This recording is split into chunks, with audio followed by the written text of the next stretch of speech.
S ವೀಕ್ಷಕರೇ ನಮಸ್ಕಾರ. 2024 ಲೋಕಸಭಾ ಚುನಾವಣೆಗೆ ಕ್ಷಣಗಣನೆ ಆರಂಭ ಆಗಿದೆ.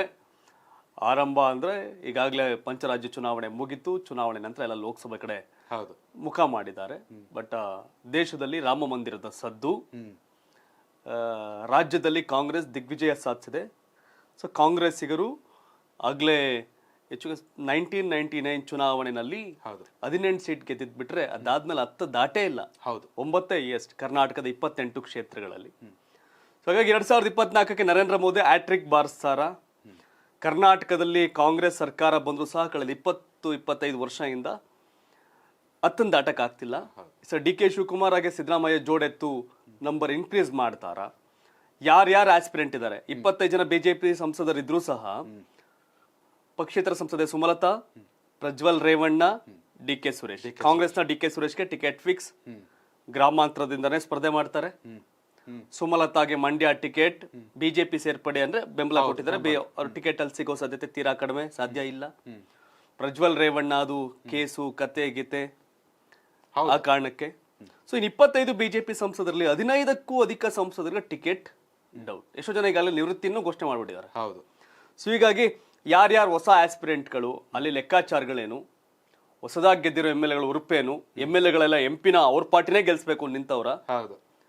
ಇಲ್ಲಿ ರಾಜ್ಯ ಸರ್ಕಾರ ಲೋಕಸಭೆ ವಿಚಾರದಲ್ಲಿ ಪ್ರಭಾವ ಬೀರುತ್ತಾ, ಎಲ್ಲ ವಿಷಯನ ನಾವಿವತ್ತು ಚರ್ಚೆ ಮಾಡ್ಲಿಕ್ಕೆ. ಖಂಡಿತವಾಗ್ಲೂ ಕೂಡ ಕರ್ನಾಟಕ ವಿಧಾನಸಭಾ ಚುನಾವಣೆಯಲ್ಲಿ ಡಿಜಿಟಲ್ ಮೀಡಿಯಾದಲ್ಲಿ ಕರ್ನಾಟಕ ಟಿವಿ ಮಾಡಿದಂತ ಕ್ರಾಂತಿ ಎಲ್ಲರಿಗೂ ಗೊತ್ತಿರುವಂತದ್ದು. ಈಗ ಅದೇ ನಂಬಿಕೆ ಬಹಳಷ್ಟು ಪ್ರಶ್ನೆಗಳು ರೈಸ್ ಆಗುತ್ತೆ. ನಾನು ಆಗ್ಲೇ ಅಲ್ಲಿ ಪ್ರೋಮೋ ಆಗ್ತಾ ಕಾಮೆಂಟ್ ನೋಡ್ತಿದ್ದೆ. ಎಲ್ಲ ಫೇಕ್ ಆಯ್ತು, ನಂಬರ್ ವ್ಯತ್ಯಾಸಗಳಾಯ್ತು. ಹೌದು, ಖಂಡಿತ. Yes, I agree. ನಾವು ರಾಜಕಾರಣದಲ್ಲಿ ಹೊರಗಿನ ನೇರ ಹೋರಾಟದ ಬಗ್ಗೆ ಲೆಕ್ಕಾಚಾರದಲ್ಲಿದ್ವಿ. ಒಳ ಏಟು ಕೊಡುವುದ್ರ ಬಗ್ಗೆ ವ್ಯತ್ಯಾಸಗಳಿಗೆ ಗೊತ್ತಿರಲಿಲ್ಲ. ಹೌದು, ಒಪ್ಕೋಬೇಕಲ್ಲ, ಕನ್ಫೆಷನ್ ಟೈಮ್. ರಾಜಕೀಯದಲ್ಲಿ ಕಾರ್ಯಕರ್ತರು ಪಕ್ಷಗಳ ಬಲಾಬಲ ಲೆಕ್ಕಾಚಾರದಲ್ಲಿ ಒಂದಷ್ಟು ಅಂಕಿ ಅಂಶಗಳ ಮೇಲೆ ಮಾಹಿತಿ ಕೊಟ್ವಿ. ಆದ್ರೆ ಒಳಮರ್ಮ ಇವತ್ತೇನು ರಾಜ್ಯ ಬಿಜೆಪಿ ಅಧ್ಯಕ್ಷ BY ವಿಜಯೇಂದ್ರ ವಿರುದ್ಧ ಸಿಡ್ದೆದ್ದವ್ರಲ್ಲ, ಯತ್ನಾಳ್ ಹೇಳ್ತಾವ್ರಲ್ಲ, ಬೊಮ್ಮಾಯಿ ಸೋಲ್ಸೋಕ್ ಹೊರಟಿದ್ರು, ಸೋಮಣ್ಣನ್ ಸೋಲ್ಸಿದ್ರು, ಸಿಟಿ ರವಿಯನ್ ಸೋಲ್ಸಿದ್ರು.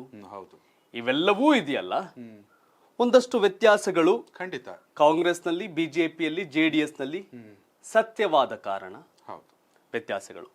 ಎರಡನೇದು, ಅಂಡ್ JDS ಬಿಜೆಪಿ ಜೊತೆ ಒಳೆ ಮೈತ್ರಿ ಮಾಡ್ಕೊಂಡು ಆಟ ಆಡ್ತಿದ್ರು. ಹೌದು, ಇರ್ನಾರ್ದೆ ಹೈದರಾಬಾದ್ಗೆ ಹೋಗ್ಬಿಟ್ಟು TRS ಅವ್ರ ಹತ್ರ ಇರುವೆ ಬಿಡಿಸ್ಕೊಂಡ್ರು. ಅದರ ಪರಿಣಾಮವನ್ನ ಅನುಭವಿಸಿದ್ರು. ಇವ್ರು ಯಾವಾಗ ಹೈದರಾಬಾದ್ ಹೋಗ್ತಾರೆ, ಅಲ್ಲಿಂದ ಸಂತೋಷ್ ಜಿ ರೆಬಲ್ ಆಗಿ ಶುರು ಮಾಡ್ಕೋತಾರೆ. ಸೊ ಹಂಗೆ ಅದು ವಿಧಾನಸಭೆ ಚುನಾವಣೆ ಸರ್ವೆ ಅಂತ ಹೇಳಿದಕ್ಕೆ ನಾನು ಜನಗಳಿಗೂ ಖಂಡಿತ ಹೇಳಬೇಕಾದಂತ. ಆಮೇಲೆ ಸಹಜ ಟೀಕೆಗೆ ಗುರಿ ಆಗದೆ, ತಪ್ಪುಗಳಾಗದೆ ನಾನು ನನ್ನ ತಪ್ಪನ್ನ ತಿದ್ದಿಕೊಳ್ಳಲು ಸಾಧ್ಯ ಇಲ್ಲ. ಹೌದು, ನಾನು ಆಗ್ಲೇ ಹೇಳದಲ್ಲ, ರಾಜಕೀಯ ವಿಚಾರದಲ್ಲಿ ಮೇಲ್ನೋಟದ ರಾಜಕೀಯ ಮಾತ್ರ ಕಲ್ತಿದ್ದೆ, ತಿಳ್ಕೊಂಡಿದ್ದೆ. ಒಳಗಿನ ಒಳ ಒಡೆತಗಳು ಅದ್ರ ಬಗ್ಗೆ ಅರಿವಿರ್ಲಿಲ್ಲ ನನಗೆ. ಆ ವಿಚಾರದಲ್ಲಿ ನಾನು ಫೇಲ್ ಆದೆ. ಹಾಗಾಗಿ ರಾಜಕೀಯ ಅಂತಂದ್ರೆ ತಂತ್ರ, ಪ್ರತಿತಂತ್ರ, ಕುತಂತ್ರ ಅಂತ ಪದೇ ಹೇಳುವಂತ ನಾನು ರಾಜಕಾರಣದ ಕುತಂತ್ರದಿಂದ ಯಾರ್ಯಾರು ಸೋಲ್ತಾರೆ ಗೆಲ್ತಾರೆ ಅನ್ನೋ ಕ್ಲಾರಿಟಿಗೆ ಬಂದಿರಲಿಲ್ಲ. ಆ ವ್ಯತ್ಯಾಸಗಳು ಕಾರಣ ಆಯ್ತು. ಮೇಲ್ಮೈ ರಾಜಕೀಯ ಲೆಕ್ಕಾಚಾರಗಳನ್ನ ತಿಳಿಸಕ್ ಹೋದಾಗ ಆ ಎಡವಟ್ಟುಗಳಾಗಿದೆ. ಸೊ ಇನ್ನು ಲೋಕಸಭೆ ಬಂದಾಗ ಲೋಕಸಭೆ ಲೆಕ್ಕಾಚಾರದಲ್ಲಿ ಒಳ ಒಡೆತಗಳು ನಡೆಯುತ್ತೆ. 28ರಲ್ಲಿ ಒಂದು 5, 6, 7, 8 ಕ್ಷೇತ್ರದಲ್ಲಿ ಇಂಪ್ಯಾಕ್ಟ್ ಆಗ್ಬೋದು. ಹೌದು, ಕರಾವಳಿ ದಕ್ಷಿಣ ಕನ್ನಡ ಜಿಲ್ಲೆಯಲ್ಲಿ ನಳಿನ್ ಕುಮಾರ್ ಜಾಗದಲ್ಲಿ ನವೀನ್ ಕುಮಾರ್ ನಿಲ್ಸೂರು ಗೆದ್ಕೊಂಡು ಬರ್ತಾರೆ. ಹೌದು, ಅಲ್ಲಿ ಯಾರು ಏನು ಒಳೆ ಹೊಡೆತ ಮಾಡ್ಕೊಂಡ್ರು ಅಷ್ಟೇ. ಖಂಡಿತ ಅಲ್ವಾ? ಆತರ ಬೆಂಗಳೂರು ಸೆಂಟ್ರಲ್ PC ಮೋಹನ್ ಜಾಗದಲ್ಲಿ KC ಮೋಹನ್ ನಿಲ್ಸ್ಕೊಂಡ್ರು ಗೆದ್ಕೊಂಡು ಬರ್ತಾರೆ. ಹಾಗಾಗಿ ಈ ಲೆಕ್ಕಾಚಾರಗಳು. ಸೊ ಏನಿಯೋ ನಿಮ್ಮ ಕೆಲವೊಂದು ಪ್ರಶ್ನೆಗಳು ರೈಸ್ ಆದಾಗ ಅದಕ್ಕೊಂದು ನನ್ನ ಕಡೆಯಿಂದ ಕ್ಲಾರಿಫಿಕೇಶನ್. ಅಂಡ್ ಅಗೇನ್ ಒಂದಷ್ಟು ಜನ ಯಾತ್ರೆ ನಡೀತಾ ಇರ್ತವೆ. ಈಗ 28 ಕರ್ನಾಟಕದ ಲೋಕಸಭಾ ಕ್ಷೇತ್ರಗಳ ಬಗ್ಗೆ ಇವತ್ತಿನ ಕಂಪ್ಲೀಟ್ ಮಾಹಿತಿನ ಕೊಡ್ಲಿಕ್ಕೆ ನಾವಿಬ್ರು, ನಾನು ಮತ್ತೆ ಯೋಗೇಶ್ ಈಶ್ವರ್ ಇಬ್ರು ಕೂಡ ಇದೀವಿ. ರಾಜಕಾರಣದ ಬಗ್ಗೆ ಒಳ ಹೊರಗು, ಇನ್ನು ಮುಂದೆ ನಾನು ತಂತ್ರ, ಪ್ರತಿತಂತ್ರ, ಕುತಂತ್ರಗಳಿಂದ ಏನೇನಾಗ್ಬೋದು ಅನ್ನೋದು ಕೂಡ ನಿಮಗೆ ತಿಳಿಸ್ಕೊಳಕ್ಕೆ ಪ್ರಯತ್ನ ಪಡ್ತೀನಿ. S, continue. ಎಸ್ 28 ಲೋಕಸಭಾ ಕ್ಷೇತ್ರಗಳಲ್ಲಿ ಮೊದಲನೇ ಕ್ಷೇತ್ರ ಚಿಕ್ಕೋಡಿಯಲ್ಲಿ 1999ರಿಂದ ಒಂದು ಸಣ್ಣ ಗ್ಲಾನ್ಸ್ ಅನ್ನ ಮಾಡ್ತಾ ಬರ್ತಾರೆ. JDU ಪಕ್ಷದಿಂದ ರಮೇಶ್ ಜಿಗಜಿಣಗಿ ಅವರು ಸಂಸದರಾಗಿದ್ರು. 2004ರಲ್ಲಿ ಕೂಡ ಅವರೇ ಸಂಸದರು, ಆದರೆ ಬಿಜೆಪಿ ಪಕ್ಷದಿಂದ. ಈ ಎರಡೂ ಟೈಮಲ್ಲಿ ಏನಾಗಿತ್ತು, ಅದು ಮೀಸಲು ಕ್ಷೇತ್ರ ಆಗಿತ್ತು. ಹೌದು, 2009 ಪುನರ್ವಿಂಗಡಣೆ ಆದ್ಮೇಲೆ ಅದು ಜನರಲ್ ಆಯಿತು. ಸೊ ಆಗ ಮೀಸಲು ಕ್ಷೇತ್ರ ಆಗಿದ್ದಾಗ, SC ಮೀಸಲು ಕ್ಷೇತ್ರ ಆಗಿದ್ದಾಗ 99ರಲ್ಲಿ JDU ಕೂಡ ಬಿಜೆಪಿಯ ಮೈತ್ರಿಕೂಟ NDA ನಲ್ಲಿತ್ತು. ಹೌದು, ಜಾರ್ಜ್ ಫರ್ನಾಂಡಿಸ್ ನಮ್ಮ ರಾಜ್ಯದ ನಾಯಕರು, ಕರೆಕ್ಟ್. ಪಕ್ಷಾತೀತವಾದಂತ ಒಪ್ಪುವಂತ ವ್ಯಕ್ತಿ ಜಾರ್ಜ್ ಫರ್ನಾಂಡಿಸ್. ನಿತೀಶ್ ಕುಮಾರ್ ಇವರ ಪಕ್ಷವೇ ಶರದ್ ಯಾದವ್ ಪಕ್ಷನ JDU. ಸೊ ಅವತ್ತೆಲ್ಲ ಜಾರ್ಜ್ ಫರ್ನಾಂಡಿಸ್ ಮುಖ ನೋಡಿ ಅಂದ್ರೆ ಮೈತ್ರಿ. ಹೌದು, JDU ಅವತ್ತು JDS 0 ರಾಜ್ಯದಲ್ಲಿ. ಸೊ JDU ನಿಂದ ರಮೇಶ್ ಜಿಗಜಿಣಗಿ ಗೆಲ್ತಾರೆ 99ರಲ್ಲಿ. 2004 ಅವ್ರು ಎಲ್ಲ ಬಹುತೇಕ JDU ನಾಯಕರೆಲ್ಲ ಬಿಜೆಪಿ ಸೇರ್ತಾರೆ. ಹಾಗಾಗಿ ರಮೇಶ್ ಜಿಗಜಿಣಗಿ 99ರಲ್ಲಿ 2004ರಲ್ಲಿ ಗೆಲ್ತಾರೆ. ಚಿಕ್ಕೋಡಿ ಲೋಕಸಭಾ ಕ್ಷೇತ್ರದಲ್ಲಿ ಯಾವಾಗ ಮೀಸಲು ಬದಲಾಗುತ್ತೆ, ರಮೇಶ್ ಜಿಗಜಿಣಗಿ ಮುಂದೆ ಬರ್ತೀನಿ ವಿಜಯಪುರ ಶಿಫ್ಟ್ ಆಗ್ತಾರೆ.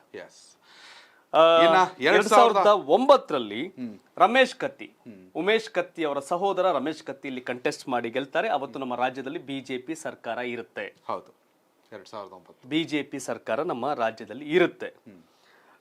ಪ್ರಕಾಶ್ ಹುಕ್ಕೇರಿ ಸೋಲ್ತಾರೆ. 3,82,794 ಮತ ಪಡೆದು 55,000 ಅಂತರದಲ್ಲಿ ಸೋಲ್ತಾರೆ. ರಮೇಶ್ ಕತ್ತಿ 55,000 ಅಂತರದಲ್ಲಿ ಗೆಲುವನ್ನ ಸಾಧಿಸ್ತಾರೆ. ಅದೇ for the first time BJP ಸರ್ಕಾರ ರಾಜ್ಯದಲ್ಲಿ ಅಧಿಕಾರಕ್ಕೆ ಬಂದಿರುತ್ತೆ. ಹೌದು, ಯಡಿಯೂರಪ್ಪ ನೇತೃತ್ವದಲ್ಲಿ ಅವರು CM ಆಗಿರ್ತಾರೆ ದಕ್ಷಿಣ ಭಾರತದಲ್ಲಿ. 2014ರಲ್ಲಿ ಕಾಂಗ್ರೆಸ್ನಿಂದ ಪ್ರಕಾಶ್ ಹುಕ್ಕೇರಿ ಅವರು ಸಂಸದರಾಗ್ತಾರೆ. 4,74,373 ಮತಗಳನ್ನ ತೆಗೆದುಕೊಂಡು ಬಿಜೆಪಿಯ ರಮೇಶ್ ಕತ್ತಿ ಅವರ ವಿರುದ್ಧ ರಮೇಶ್ ಕತ್ತಿ 4,71,370 ಮತಗಳನ್ನ ತೆಗೆದುಕೊಳ್ತಾರೆ. ಗೆಲುವಿನ ಅಂತರ ಕೇವಲ 3,003. ಇಡೀ ದೇಶಾದ್ಯಂತ UPA 2 ವಿರೋಧಿ ಅಲೆ, ನರೇಂದ್ರ ಮೋದಿ ಅಲೆ ಇದ್ದಾಗ್ಲೂ ಸಹ ಅಲೆ ಇಲ್ಲದಿದ್ದಾಗ ನರೇಂದ್ರ ಮೋದಿ ಅವರು ಪ್ರಧಾನಿ ಅಂತ ಚಾಲ್ತಿಯಲ್ಲಿ ಇಲ್ದಿರ್ಬೇಕಾದ್ರೆ ರಮೇಶ್ ಕತ್ತಿ ಗೆದ್ದಿರ್ತಾರೆ 2009. 14ರಲ್ಲಿ ಯಾಕೆ ಸೋತ್ರು ಅಂದ್ರೆ ಮೋದಿ ಪ್ರಚಾರಕ್ಕೆ ಬರ್ಬೇಕು, ನಮ್ ಮೋದಿ ಇಲ್ಲ, ನಮ್ ಚಿಕ್ಕೋಡಿ ಮೋದಿನೇ, ಉಮೇಶ್ ಕತ್ತಿ ನಾವೇ ಅಂತ ನರೇಂದ್ರ ಮೋದಿ ಪ್ರಚಾರಕ್ಕೆ ಬರೋದ್ರ ತಡೆದಿರ್ತಾರ ಅಂತವ್ರು. ನಾವೇ ಗೆದ್ಕ ಬರ್ತೀವಿ ಅಂತ, ನಾವೇ ಗೆದ್ದು ಬರ್ತೀವಿ ಅನ್ನೋ ಟೈಮಲ್ಲಿ ಇಡೀ ದೇಶದಲ್ಲಿ ಅಲೆ ಇದ್ದಾಗ ಇವ್ರು ಸೋಲ್ತಾರೆ. ಅಲ್ಲಿ ಪ್ರಕಾಶ್ ಹುಕ್ಕೇರಿ ಮಜಾ ಕೇಳಿ, ಅವ್ರು ಸಿದ್ದರಾಮಯ್ಯ ಗವರ್ನಮೆಂಟ್ ಅಲ್ಲಿ 2013ರಲ್ಲಿ ಮಂತ್ರಿ ಆಗಿರ್ತಾರೆ. ಮಂತ್ರಿ ಆಗಿದ್ದವರು ಹೋಗಿ ಚಿಕ್ಕೋಡಿಯಿಂದ MLA ಆಗಿ ಮಂತ್ರಿ ಆಗಿರ್ತಾರೆ. ಮಂತ್ರಿನೇ ಕಂಟೆಸ್ಟ್ ಮಾಡಿಸ್ತಾರೆ ಈ ನರೇಂದ್ರ ಮೋದಿ ಅಲೆ ತಡಿಬೇಕು ಅಂತ. ಮನುಷ್ಯ ಗೆದ್ಬಿಡುತ್ತೆ, ಮಂತ್ರಿಗಿರಿ ಹೋಯ್ತು. ಬೈ ಎಲೆಕ್ಷನ್ ಮಗ ಗಣೇಶ್ ಹುಕ್ಕೇರಿ ಗೆದ್ಕೋತಾರೆ, ಸಂಸದರಾಗಿ ಉಳ್ಕೋತಾರೆ. ಮಂತ್ರಿ ಲೋಕಸಭೆಗೆ ನಿಂತು ಗೆದ್ದು ಮಂತ್ರಿ ಪದವಿ ಕಳ್ಕೊಂಡು ಬರೀ MP ಆಗಿ ಉಳ್ಕೋತಾರೆ. 2019ಕ್ಕೆ ಬಂದಾಗ ರಮೇಶ್ ಕತ್ತಿ ಅವ್ರನ್ನ ಚೇಂಜ್ ಮಾಡ್ತಾರೆ. ಅಣ್ಣಾ ಸಾಹೇಬ್ ಜೊಲ್ಲೆ, ಶಶಿಕಲಾ ನಿಪ್ಪಾಣಿ MLA ಶಶಿಕಲಾ ಜೊಲ್ಲೆ ಅವ್ರ ಪತಿ ಅಣ್ಣಾ ಸಾಹೇಬ್ ಜೊಲ್ಲೆ ಟಿಕೆಟ್ ಕೊಡ್ತಾರೆ ಬಿಜೆಪಿಯಿಂದ. 6,45,000 ಮತ ಅವ್ರು ಪಡೆದ್ರೆ ಪ್ರಕಾಶ್ ಹುಕ್ಕೇರಿ ಮತ್ತೆ 90 ನಿಂತ್ಕೋತಾರ ಅವರು. ಹೌದು, ಯಾಕಂದ್ರೆ ಆಗ JDS ಕಾಂಗ್ರೆಸ್ ಸರ್ಕಾರ ಇದ್ರು ಸಹ ಪ್ರಕಾಶ್ ಹುಕ್ಕೇರಿ ನಿಂತ್ಕೊಂಡು 5,26,000 ಮತ ಪಡಿತಾರೆ. ಗೆಲುವಿನ ನಂತರ 1,18,000 ಮೋದಿ ಅಲೆ ಫುಲ್ ಪೀಕ್ ಅಲ್ಲಿ ಇರುತ್ತೆ ಅಲ್ವಾ. ಸೊ ಹಾಗಾಗಿ ರಮೇಶ್ ಕತ್ತಿ 2009ರಲ್ಲಿ ಗೆದ್ದಿದ್ದು 55,000 ಅಂತರ. 2019ರಲ್ಲಿ ಅಣ್ಣಾ ಸಾಹೇಬ್ ಜೊಲ್ಲೆ ಬಿಜೆಪಿ ಗೆದ್ದಿದ್ದು 1,18,000 ಮತಗಳ ಅಂತರ. ಇದು ಕತೆ. ಈಗ ಪ್ರೆಸೆಂಟ್ 2023ರಲ್ಲಿ ಗೆದ್ದಿರುವಂತ ಚಿಕ್ಕೋಡಿ ಲೋಕಸಭಾ ಕ್ಷೇತ್ರ ವ್ಯಾಪ್ತಿಯಲ್ಲಿ 8 ವಿಧಾನಸಭಾ ಕ್ಷೇತ್ರ ಬರುತ್ತೆ. ಅದರಲ್ಲಿ 3 ಬಿಜೆಪಿ MLAಗಳಿದ್ರೆ 5 ಜನ ಕಾಂಗ್ರೆಸ್ MLAಗಳಿದ್ದಾರೆ. ಕ್ಷೇತ್ರವಾರು ನೋಡೋಣ. ನಿಪ್ಪಾಣಿಯಲ್ಲಿ ಶಶಿಕಲಾ ಜೊಲ್ಲೆ ಅವರು ಬಿಜೆಪಿಯ ಶಾಸಕರು, ಚಿಕ್ಕೋಡಿಯಲ್ಲಿ ಗಣೇಶ್ ಹುಕ್ಕೇರಿ ಕಾಂಗ್ರೆಸ್ನಿಂದ, ಹತಣಿಯಲ್ಲಿ ಲಕ್ಷ್ಮಣ್ ಸವದಿ ಕಾಂಗ್ರೆಸ್ನಿಂದ, ಕಾಗವಾಡದಲ್ಲಿ ರಾಜು ಕಾಗೆ ಕಾಂಗ್ರೆಸ್, ಕುಡ್ಚಿಯಲ್ಲಿ ಮಹೇಂದ್ರ ತಮ್ಮಣ್ಣನವರ್ ಕಾಂಗ್ರೆಸ್ನಿಂದ, ರಾಯಭಾಗದಲ್ಲಿ ದುರ್ಯೋಧನ ಹೈಹೊಳೆ ಬಿಜೆಪಿಯಿಂದ, ಇನ್ನ ಹುಕ್ಕೇರಿಯಲ್ಲಿ ನಿತಿನ್ ಕತ್ತಿ ಬಿಜೆಪಿಯಿಂದ, ಯಮಕನಮರಡಿ ಸಚಿವರಾಗಿರುವಂತಹ ಸತೀಶ್ ಜಾರಕಿಹೊಳಿ ಅವರು ಕಾಂಗ್ರೆಸ್ನಿಂದ ಶಾಸಕರಾಗ. ಇವರೆಲ್ಲ ಇದ್ದಾರೆ. ಈಗ ಇನ್ನು ಆಸ್ಪಿರೆಂಟ್ ವಿಚಾರ ಬಂದಾಗ ಹಾಲಿ ಸಂಸದ ಅಣ್ಣಾ ಸಾಹೇಬ್ ಜೊಲ್ಲೆ, ಅವ್ರ ಜೊತೆಗೆ ರಮೇಶ್ ಕತ್ತಿ ಮಾಜಿ ಸಂಸದರು, ಇವರು ಕಂಟೆಸ್ಟ್ ಮಾಡಿ ಸೋತ್ರು. ಚಿಕ್ಕೋಡಿನಲ್ಲಿ MLA ಟಿಕೆಟ್ ಕೊಟ್ಟಿದ್ರು ಇವ್ರಿಗೆ, ಗಣೇಶ್ ಹುಕ್ಕೇರಿ ಅಪೋಸಿಟ್. ಹೌದು, ಇವ್ರು ಸೋತ್ರು. ಇವ್ರ ಅಣ್ಣನ ಮಗ ಮತ್ತೆ ನಿತಿನ್ ಕತ್ತಿ ಹುಕ್ಕೇರಿಯಲ್ಲಿ ಗೆದ್ರು. ಈಗ ನನಗೂ ಬೇಕು ಅಂತ ಡಿಮ್ಯಾಂಡ್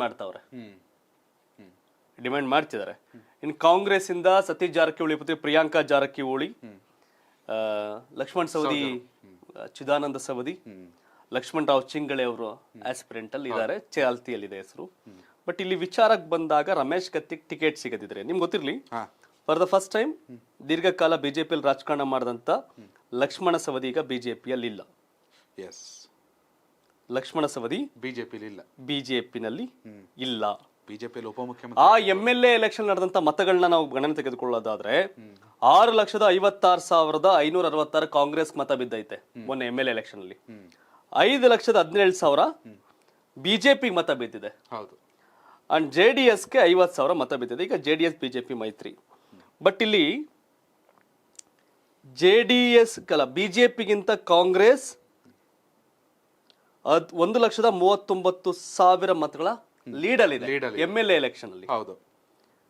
ಬಟ್ ಇದು MP ಗೆ ಬಂದಾಗ ಏನಾಗುತ್ತೆ, ಈಗ ರಮೇಶ್ ಕತ್ತಿನೂ ಕೈ ಕೊಟ್ಬಿಟ್ರೆ, ಟಿಕೆಟ್ ಸಿಗದೆ ಕೈ ಕೊಟ್ಟರೆ ಚಿಕ್ಕೋಡಿ ಕೈ ಜಾರಬಹುದು. ಯಾಕಂದ್ರೆ ಇದು 2014 ಜಾರಿ ಇತ್ತು, ನರೇಂದ್ರ ಮೋದಿ ಅಲೆ ಅಂದಾಗ್ಲೆ ಅನ್ನೋ ಲೆಕ್ಕಾಚಾರದಲ್ಲಿದೆ. ಬಟ್ ಟಫ್ ಇದೆ. ಲಕ್ಷ್ಮಣ್ ಸವದಿಗೆ ಇದು ಸವಾಲು, ಸತೀಶ್ ಜಾರಕಿಹೊಳಿಗೆ ಸವಾಲು ಅಲ್ವಾ? ಸೊ ಬಿಜೆಪಿನಲ್ಲಿ ಈಗ ಕುರ್ಚಿಯ XMLA ರಾಜೀವ್ ಜನರಲ್ ಸೆಕ್ರೆಟರಿ ಆಗಿರ್ಬಹುದೇನೋ, ಬಟ್ ಇಲ್ಲಿ ಪ್ರಭಾವ ಏನೇ ಇದ್ರು ಕತ್ತಿ, ಗುರಾಣಿ, ರಮೇಶ್ ಜಾರಕಿಹೊಳಿ ಅವ್ರಿಗೂ ಸವಾಲ ಲೈಕಿಂಗ್ ಇವರೇ ಜಾರಕಿಹೊಳಿ ಹೌದು, ಅವ್ರದೇ ಪಾರುಪತ್ತಿಗಳು. ಅದೇನಾಗತ್ತೆ ನೋಡ್ಬೇಕು. ಮೊದ್ಲೇ ಇವ್ರಿಗೂ ಒಂದ್ ಸ್ವಲ್ಪ ರಮೇಶ್ ಜಾರಕಿಹೊಳಿ ಟೀಮ್ಗೂ ಆಗ್ ಬರಲ್ಲ. ಹೌದು. ಸೊ ಅದೆಲ್ಲವ ಕಾರಣದಿಂದಾಗಿ ಚಿಕ್ಕೋಡಿ ಸ್ವಲ್ಪ ಚಕಮಕಿ ಇದೆ ಬಿಜೆಪಿಲಿ. ಕಾಂಗ್ರೆಸ್ ಹಾಗೂ ಬಿಜೆಪಿ ನಡುವೆ ತೀವ್ರ ಹಣಾಣೆ. ಹೇಳಿದ್ನಲ್ಲ, ಲೋಕಸಭೆ ಬೇರೆ, ವಿಧಾನಸಭೆ ಚುನಾವಣೆ ಬೇರೆ. ಕಾಂಗ್ರೆಸ್ ಸರ್ಕಾರ ರಾಜ್ಯದಲ್ಲಿ ಅಧಿಕಾರದಲ್ಲಿದೆ. ಆದ್ರೆ ಕಾಂಗ್ರೆಸ್ ಅಧಿಕಾರಕ್ಕೆ ಬಂದಿದ್ದಕ್ಕೂ ಈಗಲೂ ಒಂದಷ್ಟು ಮೇಲ್ನೋಟದಲ್ಲಿ ಬೇರೆ ಬೇರೆ ರೀತಿ ವ್ಯತ್ಯಾಸಗಳಿದೆ. ಬಟ್ ಕಾಂಗ್ರೆಸ್ನವ್ರ ನಂಬಿಕೆ ಏನು, ಸಂತೋಷ್ ಲಾಡ್ ಅವ್ರು ನಾವು ಮಾತಾಡ್ತಾ ಇಲ್ಲ ಶಿವು, 41% ಅಲ್ಲ ನಮ್ಗೆ MLA ಎಲೆಕ್ಷನ್, 41, 42, 43% ನಮ್ಗೇನು ಮತ ಇದೆಯಲ್ಲ, 50% ದಾಟ್ತೀವಿ ಲೋಕಸಭೆಯಲ್ಲಿ. ಪ್ರತಿ ಮನೆಗೂ ನಮ್ಮ ಹಣ ತಲುಪಿದೆ. ಲೈಕ್ ಅಂದ್ರೆ ನಮ್ಮ ಗ್ಯಾರಂಟಿಗಳು ತಲುಪಿದೆ. ಯಾರ್ಯಾರು ಫ್ರೀ ಬಸ್ ಓಡಾಡವ್ರೆ, ಯಾರ್ಯಾರ ಅಕೌಂಟ್ ಹಣ ಹೋಗಿದೆ. ಬರೀ ಹೆಂಗಸರು ಓಟ್ ಹಾಕಿದ್ರೆ ಕಾಂಗ್ರೆಸ್ 28ಕ್ಕೆ 28 ಗೆಲ್ಲತ್ತೆ ಅಂತ ಹೇಳ್ತಾರೆ. ನೋಡ್ಬೇಕು.